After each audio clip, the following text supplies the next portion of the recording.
Hotel association से जुड़े हर्षवर्धन जी से मैं बुलाएं, यशवर्धन जी से मैं कहना चाहूंगा कि आप आए और अपने विचार यहां पर व्यक्त करें। मैं किसी पार्टी से नहीं हूं, टूरिज्म से हूं, और टूरिज्म से इसको जोड़कर अगर आप देखें, पर्यटन से इसको जोड़कर देखें, पर्यटन में उदयपुर शहर का क्या महत्व है, हिंदुस्तान में उदयपुर शहर का क्या महत्व है, पर्यटक क्यों आता है, विदेशी पर्यटक इस शहर को क्यों पसंद करता है, और आप एलिवेटेड रोड बनाएंगे तो आप क्या क्या खोएंगे, और आपके पास विकल्प क्या क्या मौजूद हैं। आपके पास विकल्प ये मौजूद है कि आप रोड को चौड़ी करें, उसमें कोई अतिक्रमण है तो उसे हटाएं, बिल्डिंग्स का अधिग्रहण कर सकते हैं तो लें उन बिल्डिंग्स को। ये पैसा जो आप एलिवेटेड रोड में खर्च रहे हैं, ये पैसा आप उन बिल्डिंग्स को लेके उसमें खर्चा करें तो रोड चौड़ी होगी। आप दूसरा विकल्प एक और अपना सकते हैं, आप शहर की बाहरी परिधि जो आउटर सर्कमफेरेंस है उसमें पार्किंग की स्पेस तय करें, और जो बाहर से पर्यटक आ रहा है, जो गाड़ियां उन्हें लेके आ रही है, बसें आ रही है, टैक्सीज आ रही है, उनकी प्राइवेट कार्स आ रही है, उन्हें शहर की आउटर परिधि में रोके जो गाड़ियां शहर से बाहर के नंबर की हैं, और वहां से उन्हें कहें कि उदयपुर में लोकल गाड़ियों को, उदयपुर की जो टैक्सीज हैं, उदयपुर के जो ऑटोज हैं, उदयपुर की जो बसेज हैं, उन्हें लेके उदयपुर शहर का भ्रमण करें। उससे शहर की इकोनॉमी बेहतर होगी, शहर के लोगों को रोजगार मिलेगा, वो खुश होंगे, वो आपके इस कार्य का समर्थन करेंगे। और तीसरी चीज, अगर आप ये दोनों करने में सफल हो जाते हैं तो हो सकता है आपको एलिवेटेड रोड की जरूरत ही ना पड़े, लेकिन अगर आप सफल नहीं होते हैं तो आप एक तीसरे विकल्प पे और ध्यान दे सकते हैं। आज की तारीख में बेंगलोर में एक अंडरग्राउंड टनल बन रहा है, 50 किलोमीटर का टनल उन्होंने प्लान किया है ताकि शहर की पूरी ट्रैफिक व्यवस्था अंडरग्राउंड हो जाए। जितना भी ज्यादा भार ट्रैफिक का हो रहा है वो अंडरग्राउंड कर रहे हैं उसे, ताकि शहर की जो मुख्य सड़कें हैं जहां पे उनके हिसाब से जगह ज्यादा नहीं है वहां पे ज्यादा भार नहीं आए। तो उस तरह से उदयपुर में तो सिर्फ हमें 3 किलोमीटर का परेशानी है, 3 किलोमीटर में अगर हम वैसा ही कुछ प्लान करें तो बहुत सुंदरता से हम पूरे ट्रैफिक को नीचे कर सकते हैं। उस अंडरग्राउंड टनल के अंदर हम कियोस्क लाइक शॉप्स बना सकते हैं, स्टोर्स बना सकते हैं, कमर्शियल वैल्यू उसकी उठा सकते हैं, वहां से कमाई चालू हो सकती है सरकार की, और बहुत सारा पैसा जो इस एलिवेटेड रोड में लगेगा आप डाइवर्ट करके दूसरे डायरेक्शंस में खर्च करके बहुत आसानी से एक विकल्प खोज सकते हैं, जिससे व्यापारियों को परेशानी नहीं होगी। आप उस परेशानी से, इन डिबेट से बचेंगे, और इस पे आप डिबेट करेंगे क्या ये विकल्प उदयपुर के लिए फायदेमंद है।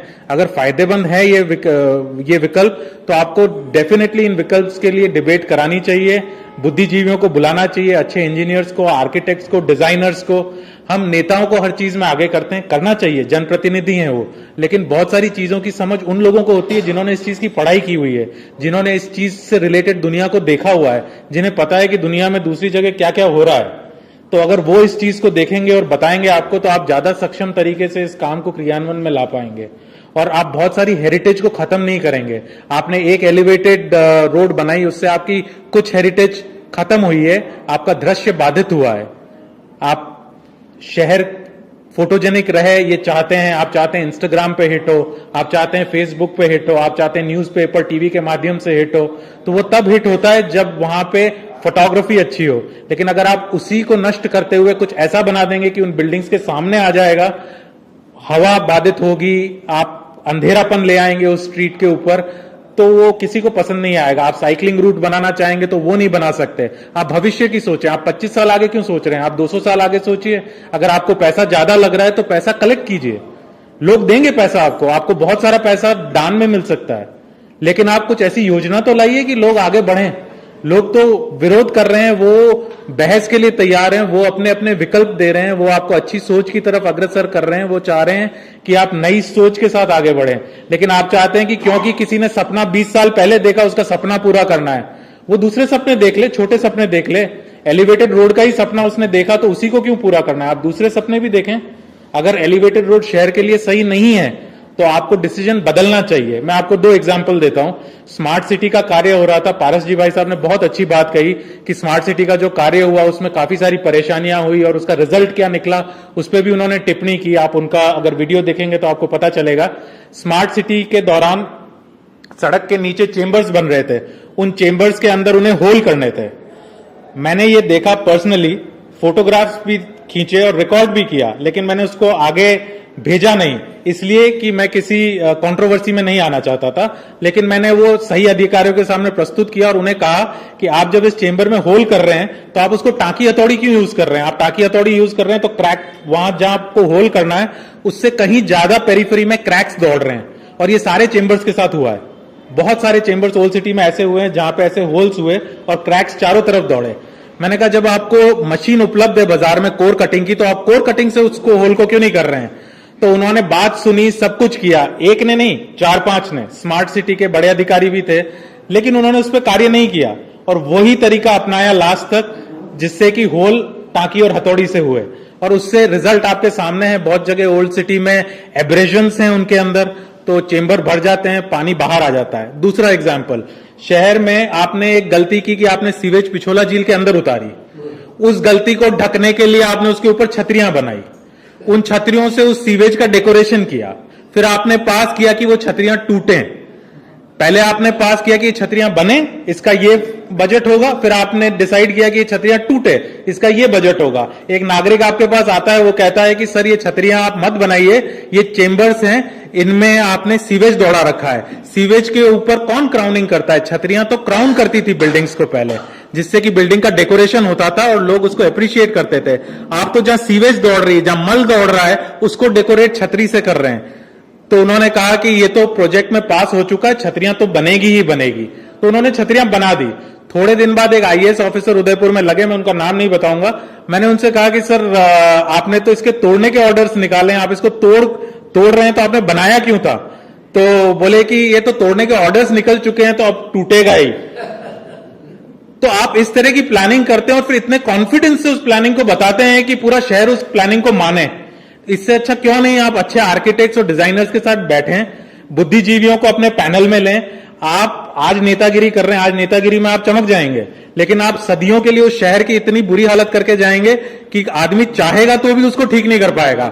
एक बुरी बिल्डिंग जब आप बना देते हैं तो बुरी बिल्डिंग अस्तित्व में आ जाती है, उसको तोड़ने में समय लगता है, उसको तोड़ने में बहुत सारा नुकसान होता है और बहुत बार वो ऐसी जगह होती है कि टूट भी नहीं सकती है, क्योंकि वो नैरो सड़कें होती है, बहुत सकड़ी सड़कें होती है, वहां पे उसको टूटने में बहुत परेशानी होती है।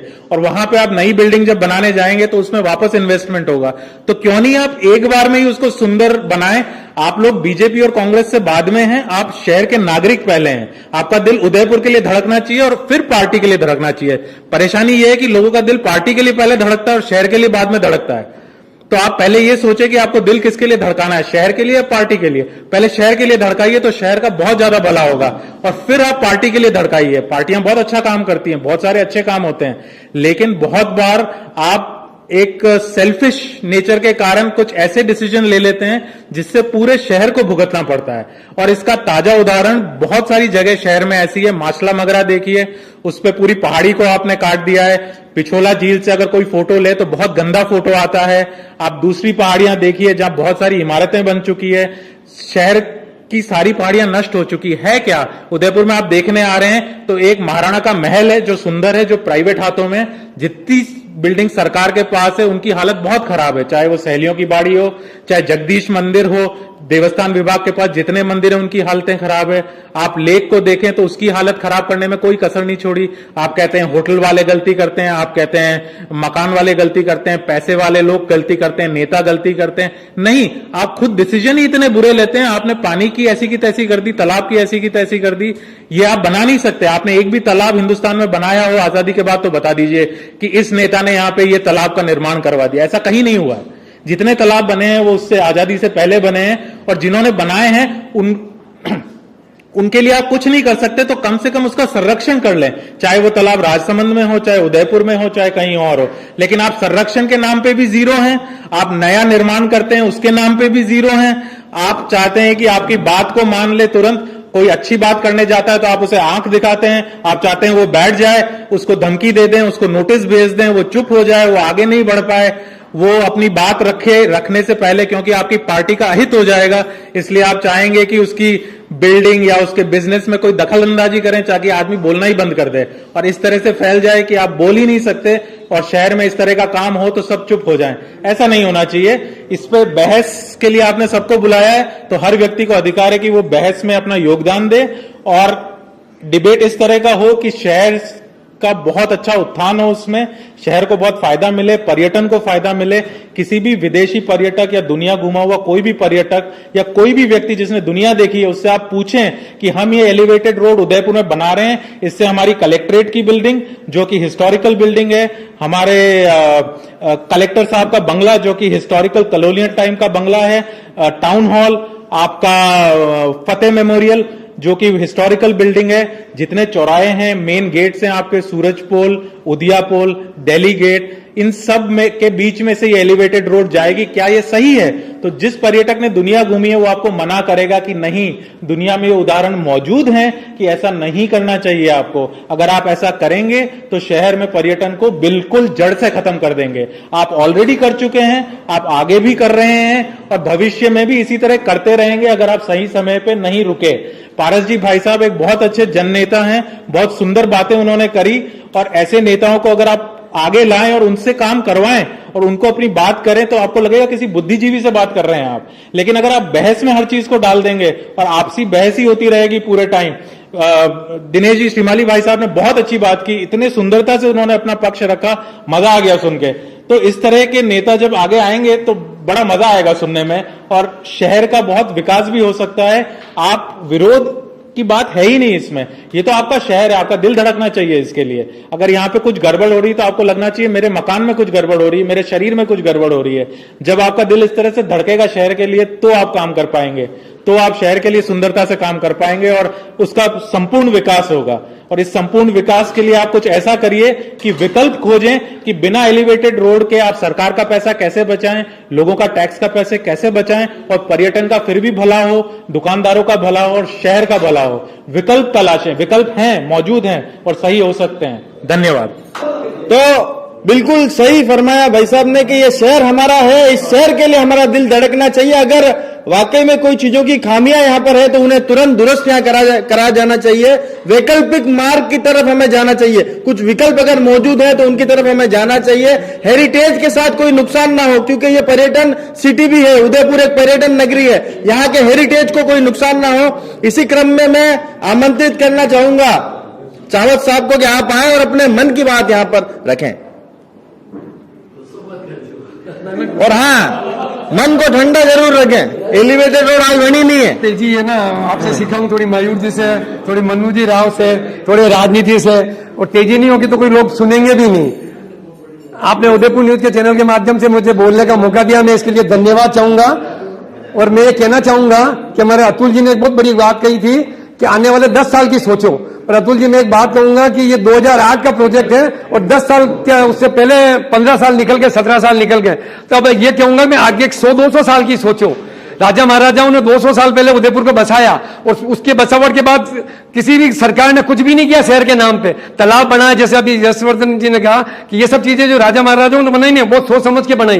तो इसी नीति पे अगर एलिवेटेड रोड खाली प्रचार प्रसार के लिए और एक अपने ईगो के लिए बनाई जा रही है, बाकी इस एलिवेटेड रोड की जरूरत ही नहीं है। अभी जो नई टेक्निक आई है मोनो रेल, अगर आप इस मोनो रेल को चलाते हो तो 75,000 मतलब 75,000 करोड़ की मतलब यानी ये पूरी प्लानिंग शहर में मोनो रेल चल जाती है। जब आप कितने करोड़ कर रहे हैं, 400 करोड़, 400 करोड़ किसको कहते हैं, पूरे 750 करोड़ में मेमो रेल चल जाएगी। आप इसका प्रोजेक्ट निकालना, इस टेक्निक पे विश्वास करना, तो 100-200 साल के लिए उदयपुर तरसेगा। स्विट्जरलैंड एक छोटा सा शहर है, जिसने किसने कहा कि उदयपुर तो बहुत बड़ा शहर नहीं है, मोनो रेल नहीं चलती है। तो स्विट्जरलैंड तो उदयपुर से भी छोटा है, पर मोनो रेल चल रही है और अभी बॉम्बे में भी चली। अगर इतनी कम कीमत पे ये काम हो जाता है तो ये आपके ट्रांसपोर्टेशन की पब्लिक कन्वेंस बढ़ जाती तो कोई सड़कों पर कारें नहीं आएगी। आपका वलीचा से फतेहपुरा चौराहे तक भी ये ट्रेन चला लेते हैं और ये पूरा जो कलेक्ट्रेट और कोर्ट है उसका आप आरसी में शिफ्ट कर लो तो 200 साल की आपकी इस तरीका अपनाने का काम चलेगा। पूरे